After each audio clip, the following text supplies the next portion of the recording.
Hey folks, Dave from Nerdarchy, for nerds, by nerds, hanging out with these nerds. Nathan Nerdarch. Nerdarchist Ted.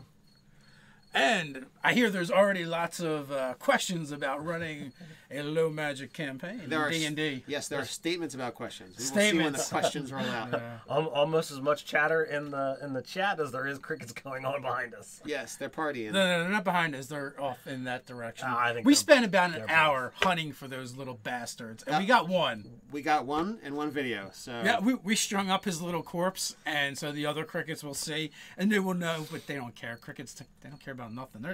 Crickets are like the insect version of the honey badger.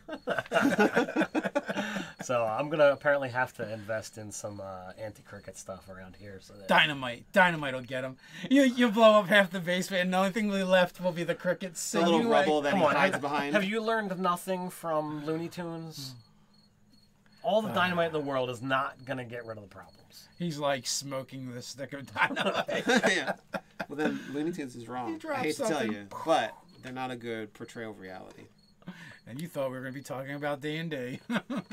Well, so it's really weird to me when people want to play low magic with Dungeons and Dragons, but I'll get into that in a bit. But so you have different kinds of low magic, right? You have Lord of the Rings, and then you also have, I would say, like Conan, right? And then also like Game of Thrones as well. right. So like there are some they're pretty good example. One of which is fairly contemporary as well to go by. So like in Game of Thrones, like there's like no magic in the very beginning, or they just kind of hint at it a little bit, and as you proceed through the story, which may or may never get finished, you get more and more fantastical creatures and magic happening. Right. But for the most part, like the main characters have no magic. Right. And there's a lot of people who have an interest in getting into those kind of things. Clearly, the success of the Game of Thrones books, and then further by the success of the Game of Thrones, franchise on HBO, people have fallen in love with it. And anytime you've got stuff like that, people want to I want to play in that world. I want to do that stuff. And to me, it's like, all right, that's cool to watch. But when it comes to that being said, though, they do have the Fire and Ice RPG by Green Ronin. So, like, that, to me, like, I'm always kind of like, well, if they already have the game, it might be easier to just play that.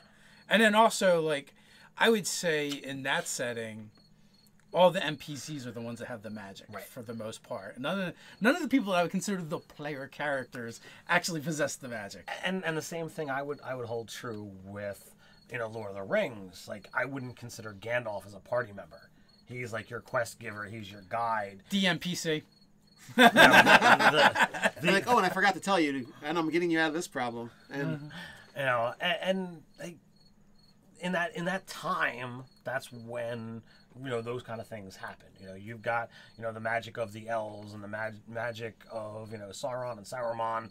Like, okay, it's there clearly, but it's not in the hands of the party members. Yeah, the world is magical more so than there is magic, and even the magic they do use is mostly fairly weak. It's like minor glamours. Ain't no fireball, that's for sure. Yeah, you're not fireballing things. Like, you see daylight happening, but like that thing would be like the biggest spell. But I'm not even sure if daylight happened because they were tricked or because he like did something to make daylight happening. So I feel like it could go either way. Are you talking when they're all coming down the hill? Yeah. For the I think he just really a good time. Or the trolls that get. I was referring to when they're coming down at Helm's Deep, when they're coming down the hill. Oh, okay. Well, he whacked that rock right in half. So I mean, that's pretty impressive. I don't think I can do that with my wizard in my game. But you're all playing humans. He's not really human. Yeah, that's true. He's probably. You can cast Earthquake, channel through your staff. Oh, there you go. Although I don't know if that's on the wizard's list. I don't think so. It's a cleric spell. Well, very biblical. But anyway, there's this like level of magic, and is it a low magic campaign going to a higher level magic campaign? Like Game of Thrones is really a reveal of the magic of old coming back. Is what I think is happening through that. So it's not the same as completely low magic. Like I feel like Conan is like completely low magic almost all the time. It is, except for like again. Like, it's there, but it's usually, like, something you have to overcome and face. It's always, it's always the villains and Yeah, villainesses, evil sorcerer or something. that have it, you know. So, and even then, it's still it's still low magic in comparison. But when there is no magic, you know, when Fossil Doom makes the snake into an arrow, that's kind of pretty cool, right? You know, because they're not throwing fireballs and lightning bolts and stuff like that. Although there was the one ally that like brings Conan back from the dead, kind of. Maybe he was just mostly dead. Well, he could have been just mostly dead as well. If they didn't have to reattach a head, he could just be mostly dead. Should we also then include the Princess Bride? what about you know? I mean, this list can just keep growing. What about Beastmaster? Oh yeah. I guess that's low magic, but there's definitely some magic because he like sees through the animals and stuff like that. So it's definitely there, and that would be the main character doing it. So the biggest problem with 5e is actually the worst version of D&D, I think, to play low magic. Like there in the player's handbook, there's literally one class that has no magic options. Barbarian. Yeah, one. Every other one has magic options. Is a full caster or is a half caster.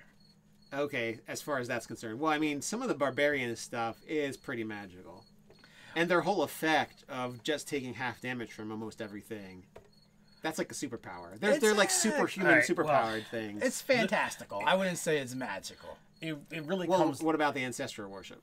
I guess that could be considered fantastical. I said player's handbook, man. Oh, okay. But no, actually, once you move out of the player's handbook, then you have like the nature one, the storm one, where you have, you know, elemental effects happening. So at that point, you then have 0 classes that are divested of magic options. But you would have to remove, you know, warlock, wizard, sorcerer, cleric, druid, bard completely from your class options, and then you would have to cut out. Did you say paladin? Because that's got to go too. Oh yeah, paladin is. Well, I mean, if you only allowed him to smite, like, you know, or turn his spells into smite. Like, yeah, you could only use them for smites. Wait a minute, they can do their other things with their spells. They can. Oh snap! Like you cut out the elemental monk, you know, the eldritch version of the I was gonna say thief, the rogue and the fighter. Like you're really limiting your options down. And the monk. Well, I said the elemental monk would have to go. So like, I mean, even the shadow monk is you know close with their teleport ability. Yeah, the shadow one can be I'd say fantastical because like you know shadow teleport. I don't know. You can always make it be like he's just ninjaing over there. Right, smoke bombing over there. Yeah, exactly. So like you know, at that point in time, you're 100% correct. It's easier just to like, can we use another rule set rather than try and shoehorn this into a D&D game. Now, that being said, there is at least one option that I can think of for, like, the middle ground. And that is the Middle-earth role-playing game based off of the 5e rules, where they basically gut the system and come up with all their own rules for playing it. So that's where I would go. That is a great option to go if you're looking to do that kind of low magic game and not have your classes, you know, cut down, because it gives you some new options.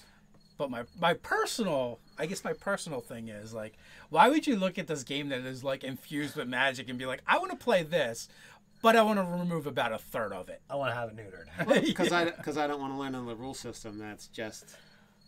Yeah. It's really easy. Take out Arcane Trickster, take out this, take out that. Take out 70% of your game. Got it. You could also say, you know...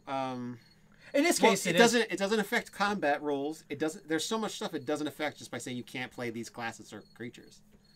That's it. It's way easier than writing a rule system. I just don't want magic in here too much. But it also limits, like, your options, right? So you're gonna have a lot less stuff that you can actually do. And the other thing too is, like, even some of the higher level abilities for classes that I would say aren't necessarily magic-y, like Quivering Palm or some of the other stuff you're doing with Key. At some point you might be like, well, is this too fantastical? Is this too magical? Where do you draw the line? Or if you're like, I want low magic, this is going to be like traditional, Western European kind of thing. Monk's got to go too. You know, so there's just so much carving you're going to do. So we're left with like barbarian, rogue, Ranger, if you remove the spell casting, but like that's a big part of what they do. You could do the spellless Ranger. Yeah, the spellless Ranger. The spellless Ranger in that.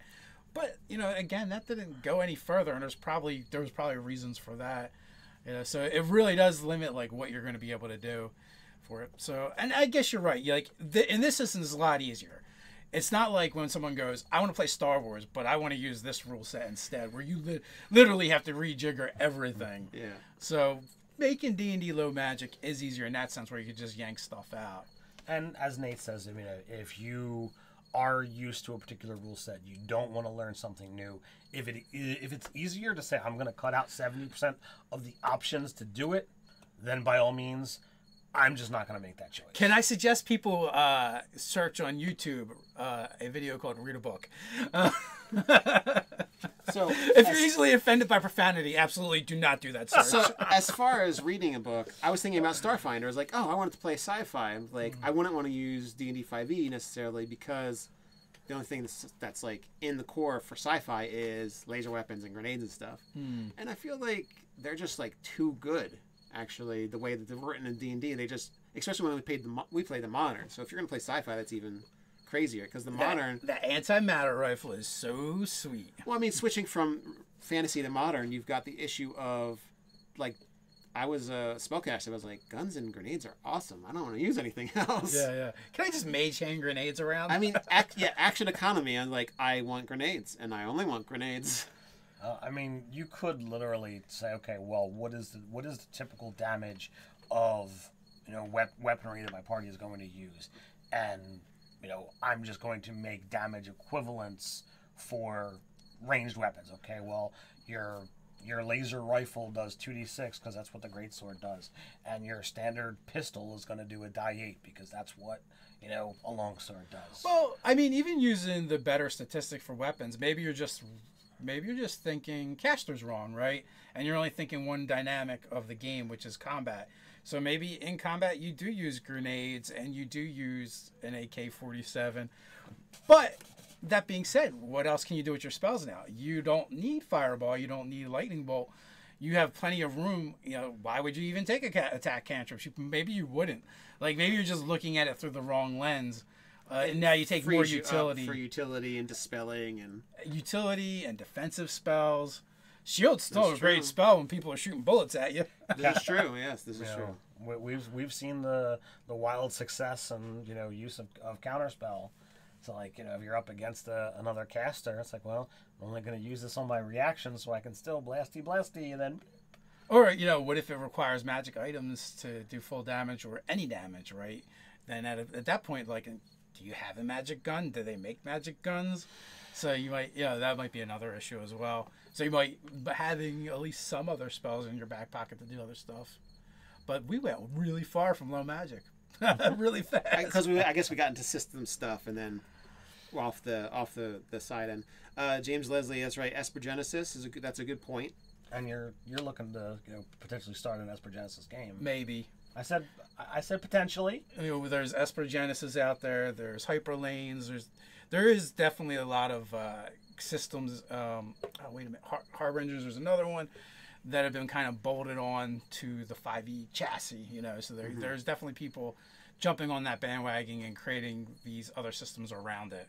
And bringing it back to low magic, steampunk would technically replace magic in a lot of ways, but it's still low magic. But it has that fantasy, fantastical element to it. So I guess it depends on what kind of feel you're trying to get out of the game. Is it like gritty, like swords, fighting, armies clashing, that kind of thing, with fighting terrible monsters with only like your wits and skills? Or is it, well, steampunk's cool and we can use that and that's still okay, it's still considered low magic? I feel like it's a replacement for magic, so it's still, I don't know if that would be considered low magic. I mean, technically it is, but I've also read quite a bit of steampunk too, where they kind of like mix in the occult with it as well, and a lot of times it's like that's like the antithesis or the nemesis to the stories or what's going on. The whole punk that can go in a lot of different directions, depending upon what you want to essentially mix into that potion. Yeah, I think we just got an email the other day about a diesel punk game. We get a lot of emails about Kickstarters that are coming up. So you start drowning in them after a while. But, you know, like Arcana Punk, it definitely it gets, you know, far more magic involved in the steampunk engine. You know, you've got Cthulhu Punk, which, you know, takes that, you know, otherworldly, you know, aspect of Cthulhu and mixes it into the steampunk genre. So, like, it really can come from every which direction. So, would either of you be interested in playing a low magic fantasy game? I'm willing to play anything, but for something like that, I'd probably want to do a short run. I wouldn't want to do a long, protracted game, just because I don't feel there's the big draw. I live a no magic life, so when I get to you know, RPGs, I want more of the fantastic. So by low magic, do you mean high psionic? No, that's just another kind of magic. I know. Depending who you ask. I was just seeing if you were asking that type of question. But yeah, I don't know. As far as low magic, I'd play it. It's a different game. It's a different strategy. You don't have to worry about fireballs. You don't have to worry about people making you not be able to move from a distance with spells and stuff and meteor shower and all that jazz. So. Well, I find actually you might have to worry about it a little bit because a lot of times in those kind of settings, like, the magic is there. It's just you don't have it. Oh, yeah. There could still be dragons, and they're going to breathe on you. So there's a cone attack right there. Yeah. So in that instance, it'd be a bigger challenge not being able to rely on buffs from the party and all that kind of stuff. So at a certain point, it's like you're almost just playing a historical RPG, which I know some people enjoy that, but I look at it and go, ugh. It's just not. I just have zero interest in it. I wouldn't want to read. I wouldn't want to read fiction written in that way either. Probably. Like historical fiction. Yeah, if I like historical fiction, but I don't know if playing a historical game. Everyone would have to be into it. If you're talking Game of Thrones, where it's low magic, there's stuff that's out there, and you have to figure out how to deal with it. A short arc, I would have fun with it, but a long, protracted game. I'm sorry, we've got decades worth of playing with magic, or with Star Wars, where you're out in the stars and all this stuff is out there. It's far more fun to be able to get access to things that in the real world we just don't see. We don't have the ability to grab. Yeah, if the options in the game look too much like my real life, I don't know. I'm not interested. and not to say that if you're interested into that, that it's wrong, because really play what you like. But I think yeah. So I totally agree. Like, if I'm not going to play fantasy like what we play, then I probably would want to play something that's more like science fiction, or maybe Eldritch Horror or something along those lines. Even that one I have a little bit of an issue with, having read a bunch of Lovecraft. The problem with Eldritch Horror is the people that play it like D&D. Eldritch Horror gets into those can you survive? It's literally, or at least from the stories of that I've heard from the people that I know that play that kind of stuff. It's not about let's get into this. It's the things that you're arrayed against are overwhelmingly powerful in comparison, whereas D&D gives you that more heroic feel, where it's like, all right, I'm supposed to level up and become more powerful than the things I'm fighting against, and that's far more thrilling and more enjoyable to me than like, oh my God, I survived by the skin of my teeth. Hopefully I won't ever encounter something like that ever again. Yeah, it is. The Eldritch Horror is more like, you've seen something horrible or been witness or dealt with something horrible, and you've lived. Good job, you've won. There was the LARP that Nate and I first started. They did an Eldritch Horror LARP, and as opposed to it being a weekend thing, it was just a Friday night thing. And it was absolutely one of those things that you show up, typically you're a commoner, you're a normal person, you have a handful of skills, and can you survive for 4 to 6 hours, in whatever the current plot of the evening is?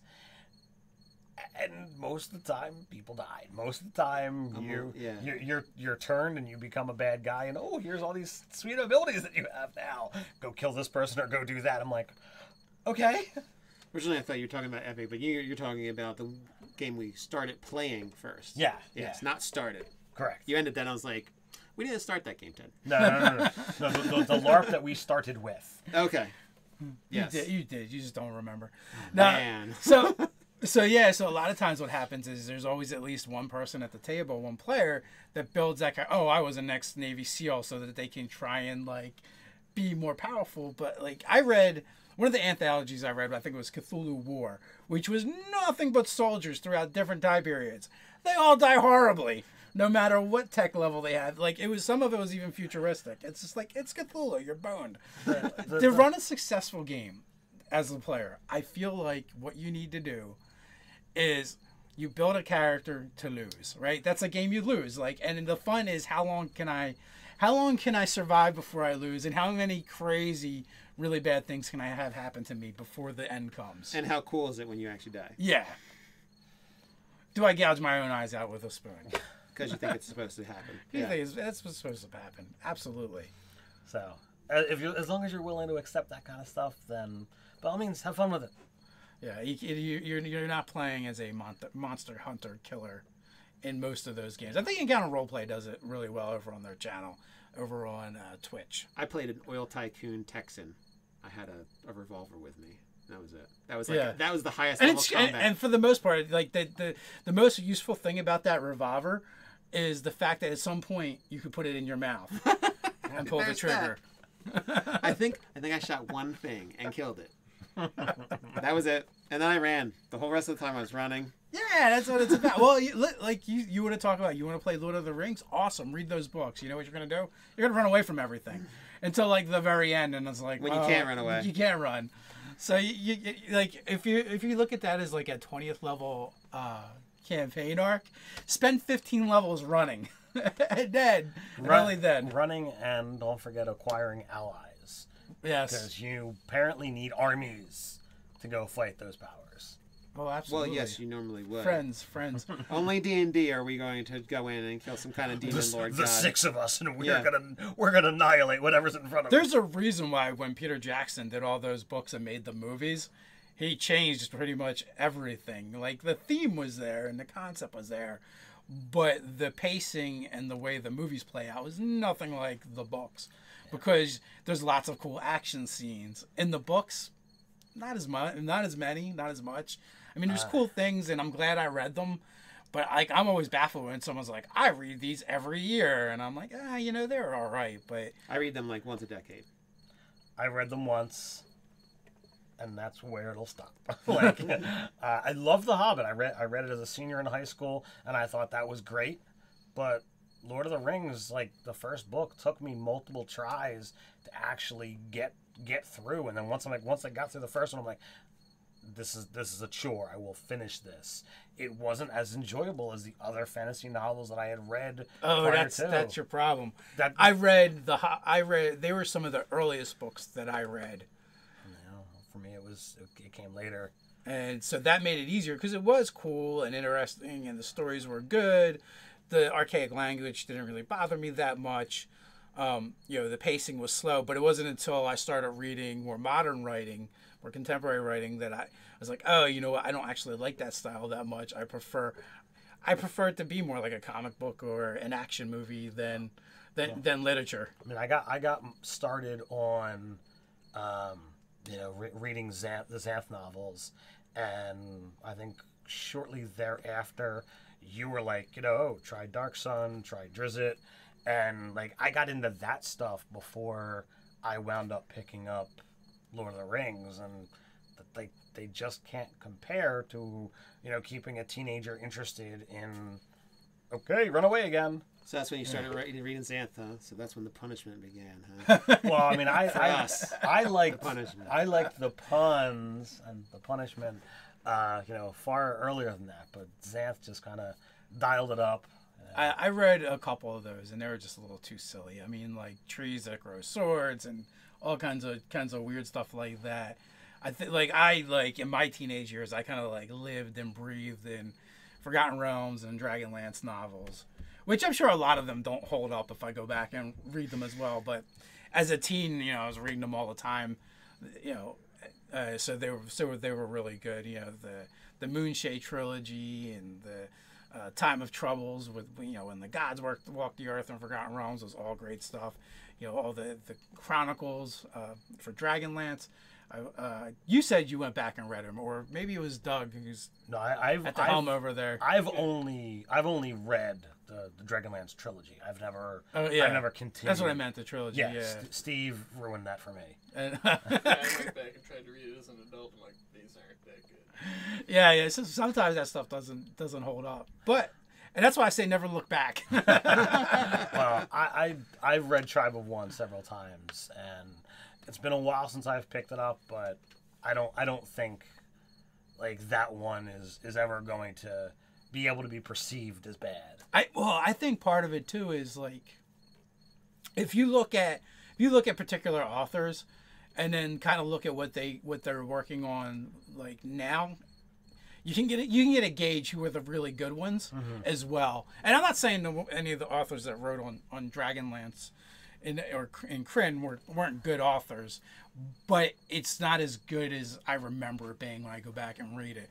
But like if you look at like Mel Autumn, and he wrote what was it, Attack from the Sea or something like that. It was a 5-book series which I thought was fantastic. Yeah. And then I saw that he wrote a Gamma World novel. I was really surprised because then it got me thinking, because I went back and looked at his work, and he's writing on CSI and a lot of like really popular TV shows and stuff. Like you can tell like, oh, this guy is really a high level writer. And the reason I bring that up is because the high level writers a lot of times will go into other places where there's more money and they can make better living. So yeah.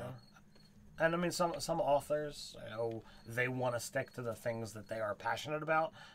Some of them, they are willing to branch out and, go wherever the paycheck's coming from. But. Like R.A., he holds up pretty good.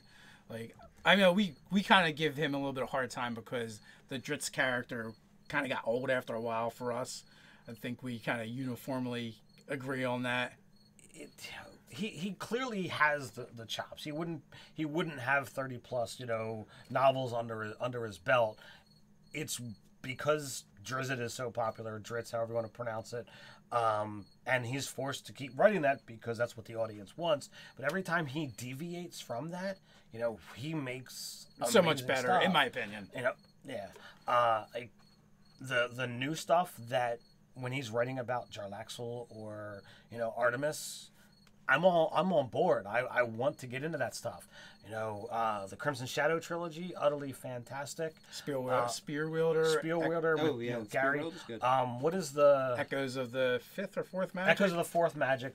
What is the other one that Demon Wars? Demon Wars. That's really good. Like that's a long series that he took through multiple timelines, and it's fabulous. He creates these full worlds that you can live and breathe in, and I'm like, oh, it's great. Yeah, but whatever was the last Drizzt book that I picked up, I didn't finish. Same here. I've got an incomplete one somewhere still. And it's probably your book. And I don't remember if there was more. Oh, the Drizzt series has continued. I think I'm like 2 or 3 or possibly more books behind. But R.A. Salvatore is to blame for the way I name elves. Oh, because of the Spielweirder's tale, Spielweirder's trilogy, because there was Kelsenel and Elfile Gilravadry. Oh yeah, yes. So that character is why I name elves the way I do. And Elasalar. Yep. Which you can say. And that's his first name, right? There is another one after that. Yeah, he's got absolutely. A middle name and a surname, of course, a house name. Yeah. Of course. Why would you die? But yes, Kelsenel and Elfile is the elf's first name, and his name is why I do what I do. He should have wrote more about Geno Hammerthrower. So the 7th hammer was in the air before the first one hit.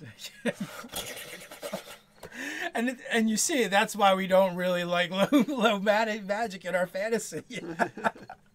Over the top and ridiculous is how we like it. And there's nothing wrong with that. The last Dritz book I read, I think he met up with that elven woman who's a monk, maybe shaved head, and she was full of spite and anger.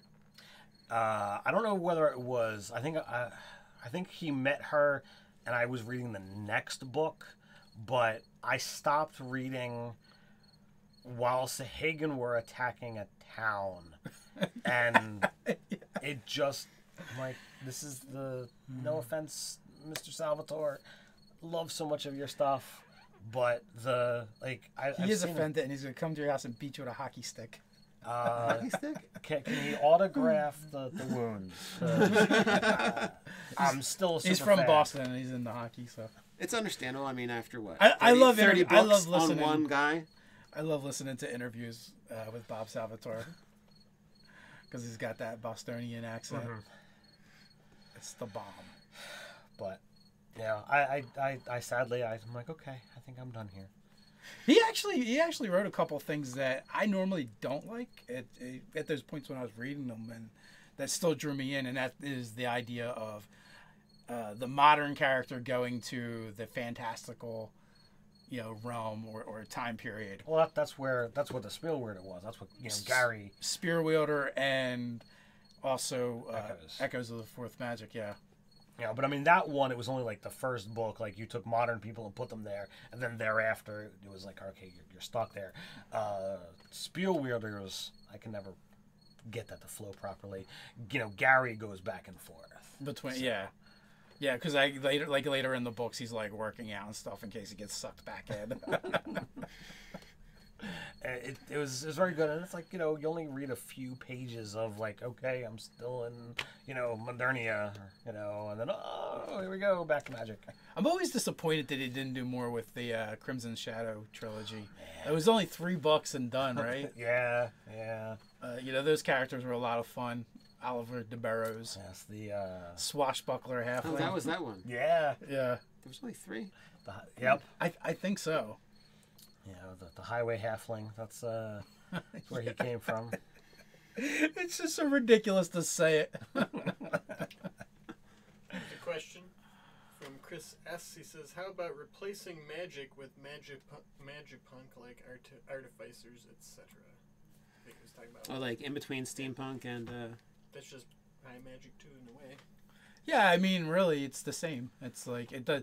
It's just the mechanism for how you do it. Yeah, you change the apparatus with which you have access to stuff. So it's like, okay, well, perhaps, we're gonna play a full magic, game, so you have access to all of your classes. But if you're a mage or a sorcerer, then magic is deadly to touch and manipulate. So you have to have this device in the as a intermediary, so that you don't hurt yourself. We did that in my Open Legend game pretty much. Like, if you wanted to handle magic safely, you used it through Artifice. If you didn't, you just wielded the raw stuff of magic. Like Dr. Lucy. Like Dr. Lucy. And yeah, she was going a little insane. But, what are you going to do? These things happen. But that was a fun and fantastic game, and we got to, see the breadth of all of that. Yeah. It would be cool to revisit that at some point as well. I would do it in a heartbeat. So, I also think about Dresden Files a little bit because most of the time when he manipulates magic, he has to do it through implements as well. And he crafts magic items to kind of like store the energy in them, because when he uses it raw, it's very taxing. It's a lot harder. And especially for like him as an individual caster, he lacks finesse. So, him trying to pick a lock with using his magic would be like blowing the door off. And he has kind of used a similar analogy. We ran a Dresden Files game, long time ago before Nerdarchy started using, Mutants and Masterminds. And we had a lot of fun with it. I'm also so I guess I'm not opposed to low magic. I'm just opposed to I wouldn't want to do it with D&D. I think the system, a system that was designed to run that game would do a better job and make it more interesting. And then this way, when if you did have magic and you were using magic, it would make more sense in the context of the rest of the game. Almost like if you were going to play more of an occult game in modern days, if you were going to do like a modern fantasy, and you were to ratchet back the magic, that would kind of make sense. To me, almost because Dresden Files feels like that a little bit. Not, supernatural creatures are super powerful, but most most mortals don't wield very magic. They're super rare. Cody Sams had a question. As DMs, do you guys go easier on your players in low magic campaigns since death is so permanent? We'd have to play them. Yeah, I would say encounters, it's kind of more obvious whether or not you should be running away. It's certain, you know what I mean? Like, an encounter can get flipped around when you have high magic available, because you can be fireballing people, you can like freeze them in place, you can knock them all to sleep. But if you don't have those options, it's kind of like, okay, there's 50 kobolds. We slogged through 25 and we're higher level now. I think we can take 50. Or you might say, yeah, 50 is too much. We need to run for our lives and, you know, like barricade a door and keep going through this dungeon to get away. So I feel like getting to death, I think, is more obvious. Like when you're trapped and you can't get out, or, you know, I wouldn't say if you can't heal people, then you won't want to be hitting people with traps that are super deadly that might kill them, unless you're playing that kind of game like Tome of Horrors with no magic. As with every rule set, you have to figure out like what is your expected level of what you want as a GM to be the game. Are you looking for something to be, you know, lethal? If you are playing something, you know, limited, you know, linked to Cthulhu, I'm sorry, death is going to be a part of it. That's part and parcel of the system. If you're playing a game like Mutants and Masterminds, where there is definitely, you know, that random swing, and okay, I crit and you crit fumbled, well, that could just totally, you know, knock you out and put you as dead, depending upon, you know, what's actually hitting. You know, those kind of things can happen, and you have to deal with it. Just like every so often, bad stuff's going to happen in D&D, but you know, I don't think any of us are really, as DMs, have ever been like, well, no, I'm going to pull the punch because I wasn't expecting this or I'm expecting that. You know, death happens in RPGs.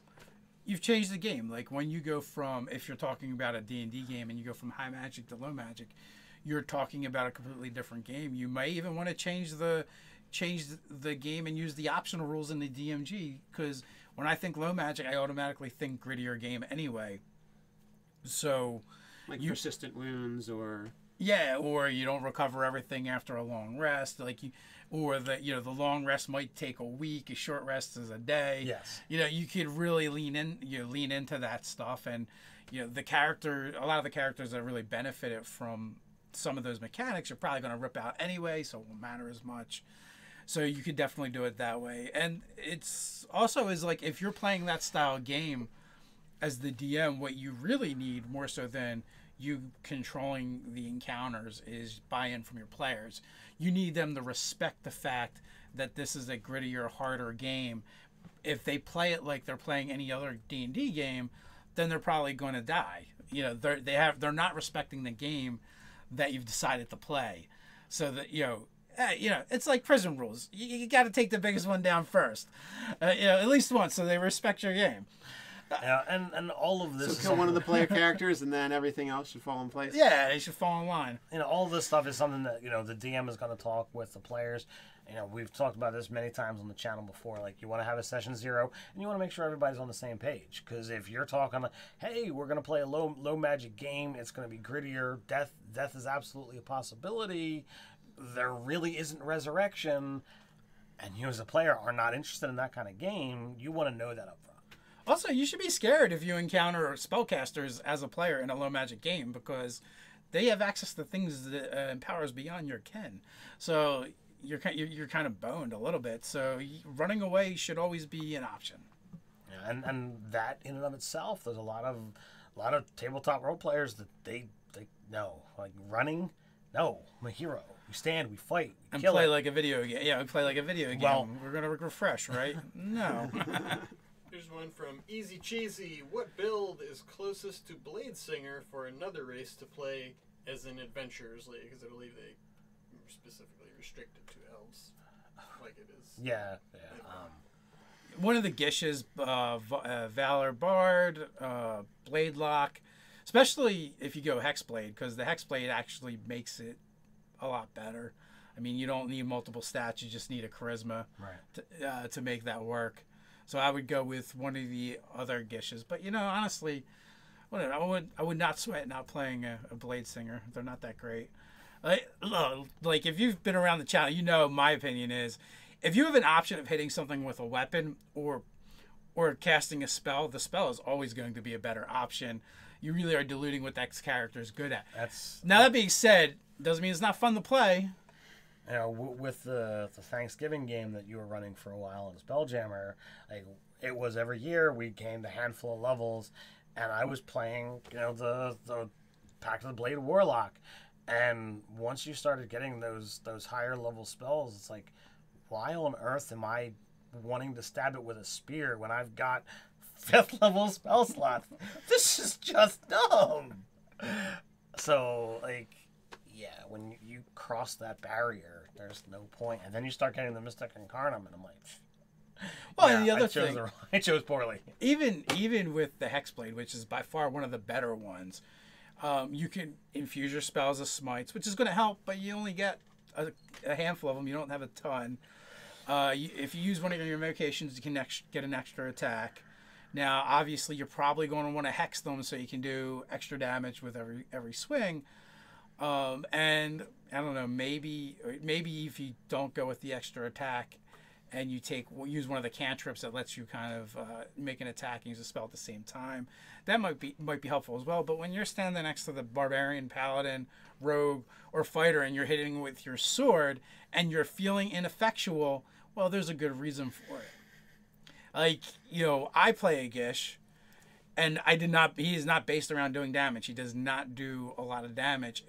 It took a lot of magic items to get him to the point where swinging an axe does a lot of damage for him. You know, even Haste it.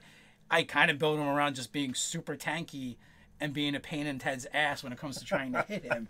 It just means I get hit more. And and being good at passing those concentration saves. It's a stick, and I lean into it and I have fun with it. But charisma and dex, that's your weak point. They are. I do often get advantage on that dex save. But that being said, it's still only like a +1 or whatever, so it's still a tough save. And Ted has just stopped using elemental spells on me, so I don't absorb elements on them. So the other thing is too, War Wizard, I can garner that +4 to a saving throw when I need it. Once. So actually, as far as blade singing, War Wizard combined with kind of what you do, might work out. Haste, War Wizard, that kind of. Yeah, if you go War Wizard and Eldritch play Knight. a dwarf, obviously, but so yeah, I mixed War Wizard with Eldritch Knight. Let's see. Well, you can't. I was going to make a suggestion, but if it's AL, you can't actually do that. Like the Hobgoblin might be fun. Well, it depends on which AL you're playing. Hobgoblin's gonna be in Ebron, is it? Mm-hmm. Yeah. Oh yeah, if you're playing in Ebron, you can. Yeah, you can absolutely do it. Forgotten Realms, not so much, because that would be +2. Yeah, I can't do +2. And it cannot do +2. And Ebron's weird because it's not plus anything. It's these are your resources. Yes. So which means you wouldn't get the War Wizard, though, right? No, that's in Xanathar's Guide. Okay. So you get Xanathar's Guide, you get the Wayfarer's Goblinoids, the Wayfarers, PHB. So you could totally do a Hobgoblin and go War Wizard. And I like combining it with Eldritch Knight. There's definitely probably some other ways you could go as well. Well, I mean, we've seen, if you watch the gameplays of my game, your character is very, very effective with the different builds you have, or with the build that you put together.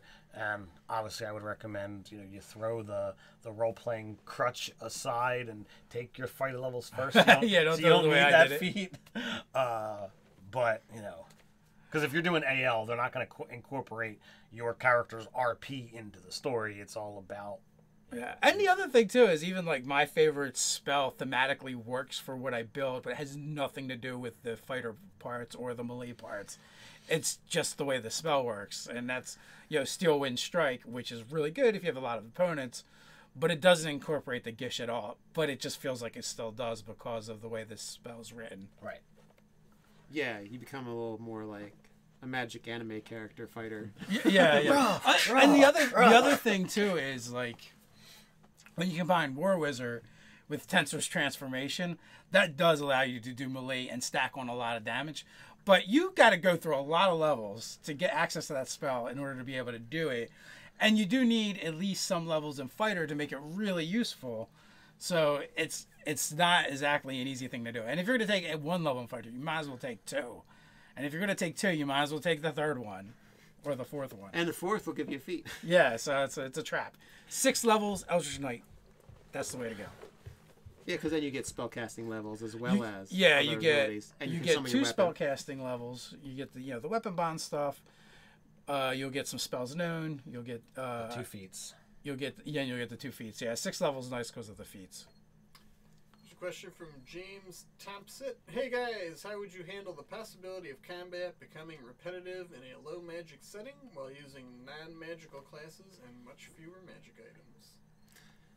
Have the terrain and situations be interactable, so be able to be interacted with. So basically, if you want to cause a cool effect, like making a wall crumble that the archers are on, like you got to get your players like into doing that kind of stuff. And then there's everything's cool, like it's like how do I figure out how to use the terrain against them, because you need like every advantage in a sense. Every combat needs to be different, whether it be the enemies ambushing, the players ambushing.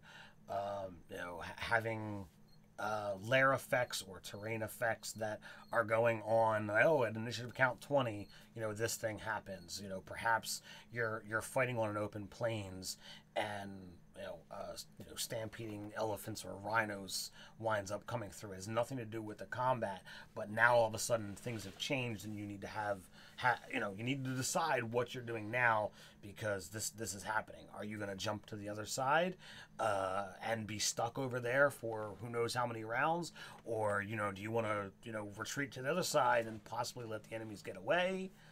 Floating islands in lava, pretty cool. Having to jump around fighting a salamander or something. If your players try to do something cool, let it mean something. Like if they're like, hey, like I guess in the Court of Worms, one of the last session we ran, Cody's like, I want to try and like stab them through the top of their wrist to make them drop their weapon.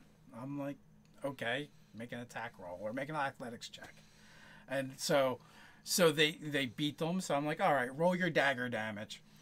And you can do your dagger damage, and they drop the weapon. And then, so the trade-off was, on this attack, you can't use your sneak attack damage because you're doing a specific thing, but I let them get the extra, I let them do an extra thing with it, which would be damage. Normally it wouldn't. It would just be you disarm them. And, and then he took a second attack and made them explode or whatever because he used the sneak, because he got a sneak attack on that damage. So, and do interesting things with your bad guys as well, so that you show your players, like, I don't know, roll barrels of flaming barrels at them, or have the monsters try and tackle them and bring them to the ground. So if they see things being done to them, then maybe they'll try them themselves. If they want to swing from a chandelier, let them, and let there be a benefit for it.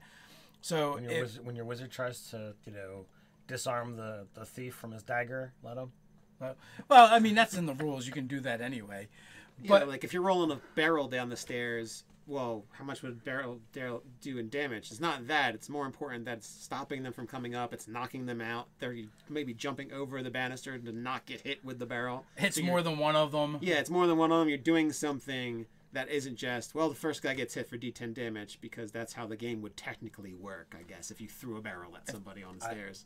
I will say, because this happens in so many online games, if you disarm your opponent, don't leave it at their feet. Use your interact with object to move it somewhere. Kick it, stand on it, something. Yeah, because it's like, okay, the rules are I get to interact with object for free, so your turn, you disarm me, all right.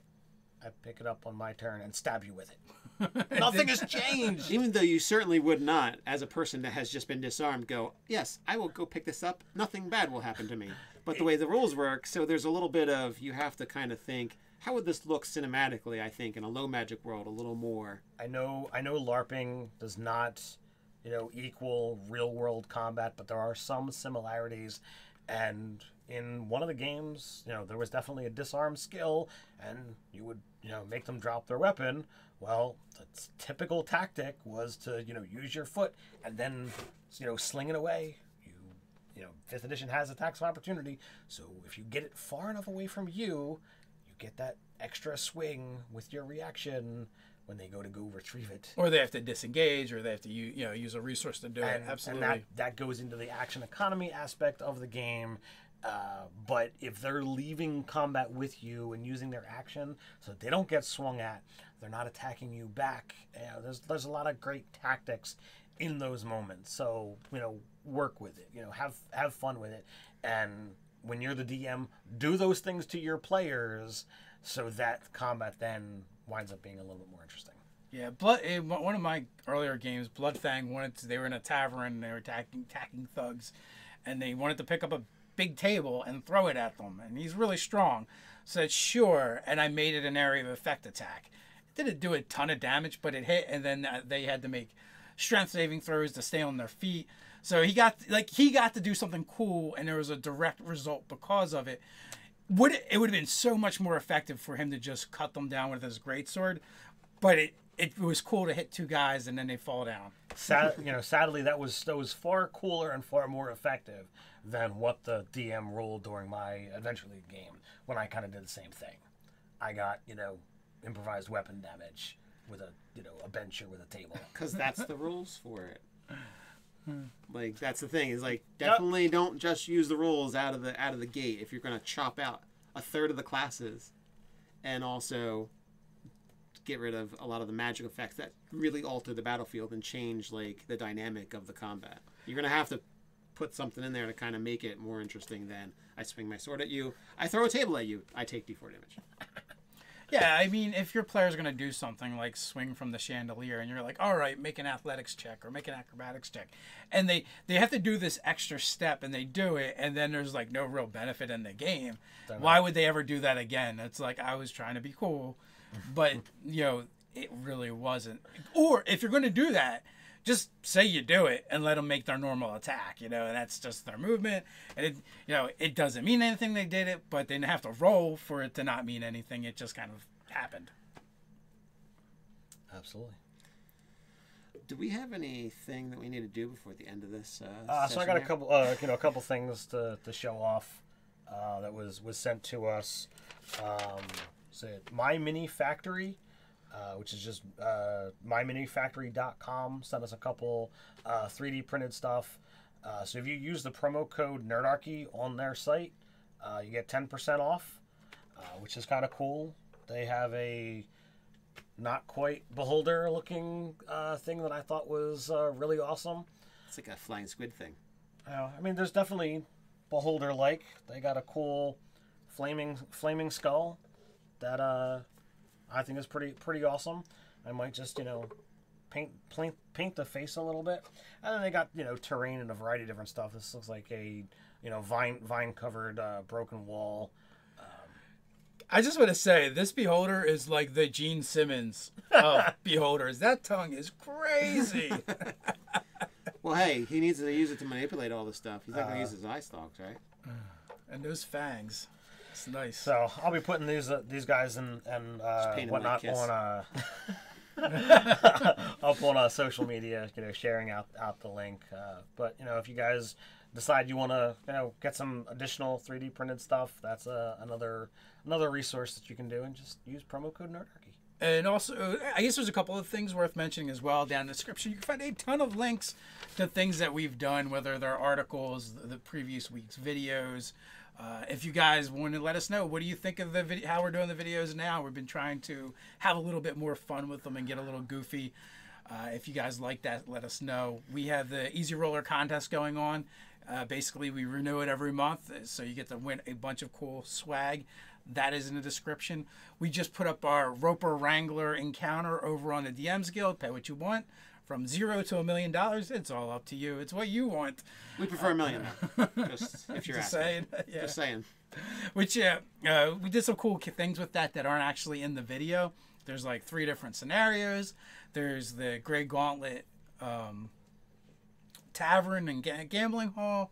There's a map for it. There's a player handout. We got some different rules for running the Piercer Pacer. So guys can check that, and gals can check that out over there and download it for free if you like, or $1 million, as Nate said. So we've also been talking about changing up our Patreon. We're just like trying to figure it out because we don't want people to get confused or angry when we change the levels. You don't want to be yelled at. It's going to change, and I think it's going to change, for the better for you guys and gals that are out there. So if you have any issues with something, please let us know, and we'll. So the thing is, you will absolutely not lose anything if you're at a certain level. You're only going to gain stuff. So the main thing that we're doing is that at a certain level, everyone is just going to get that monthly thing that we be giving out. It's going to be packaged as one thing.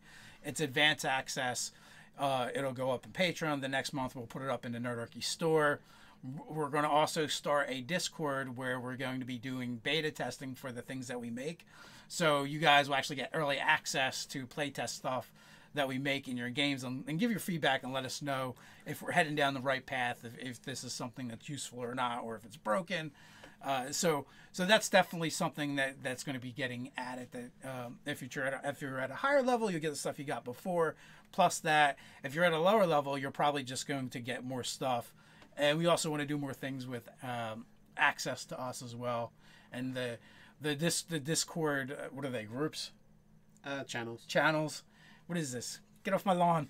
Where are my pants?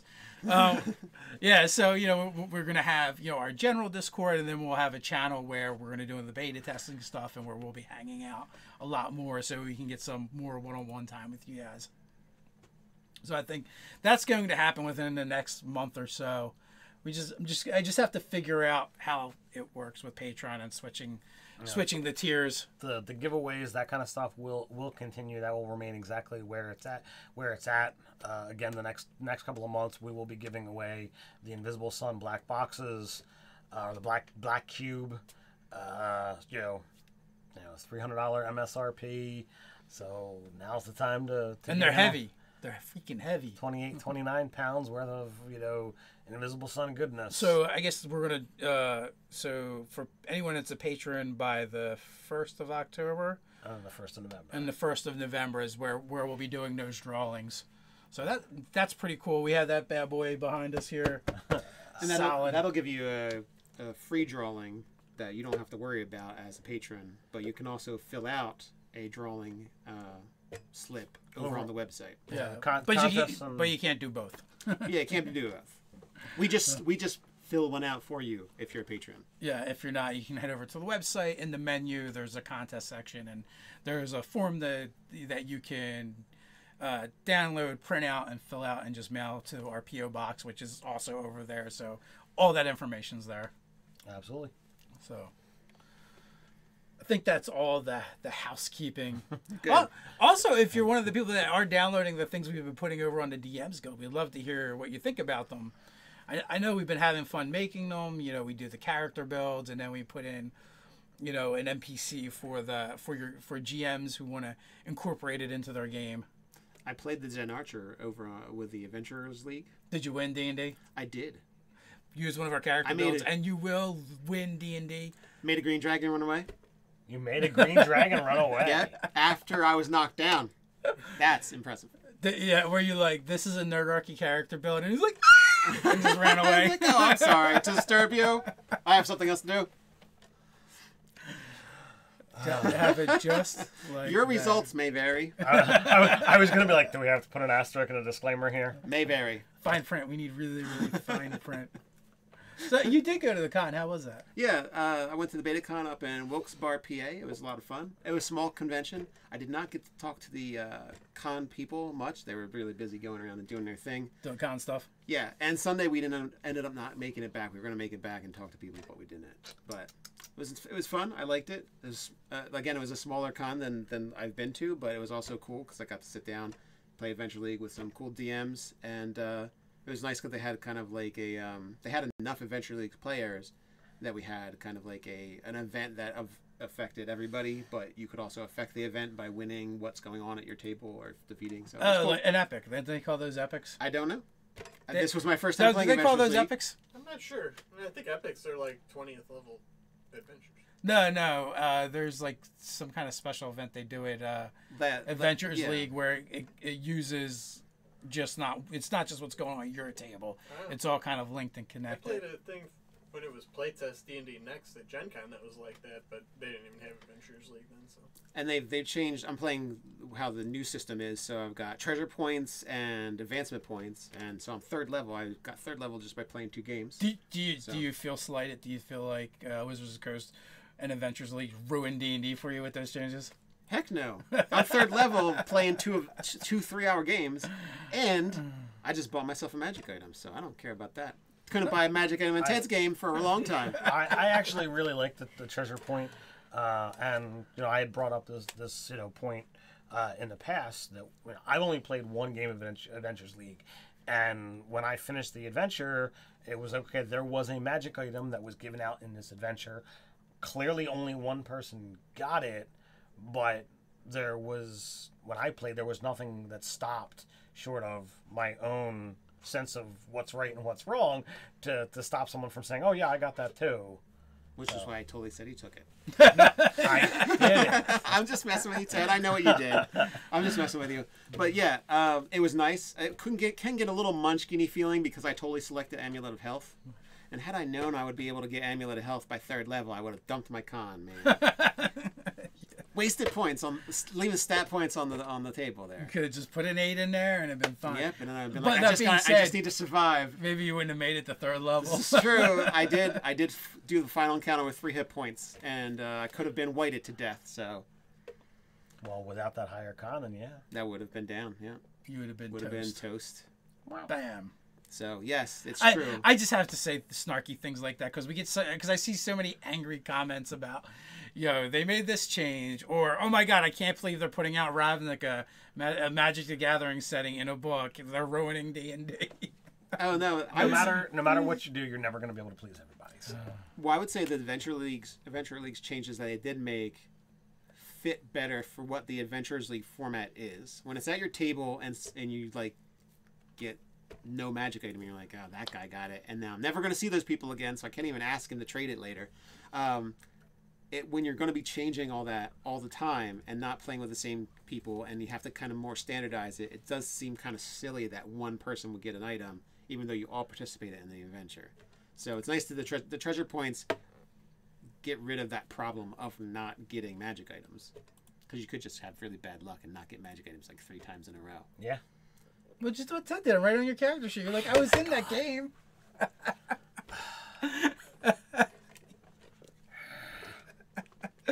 One day Ted is going to stab me during one of these things. And that's my warning sign that I have to leave.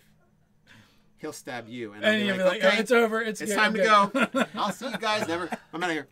I don't think if I haven't killed you yet or attacked you yet that it's going to happen. That's also my safety net. If it hasn't happened yet, it's probably not going to. That sounds like a challenge. Jerk challenge. Typical Dave response.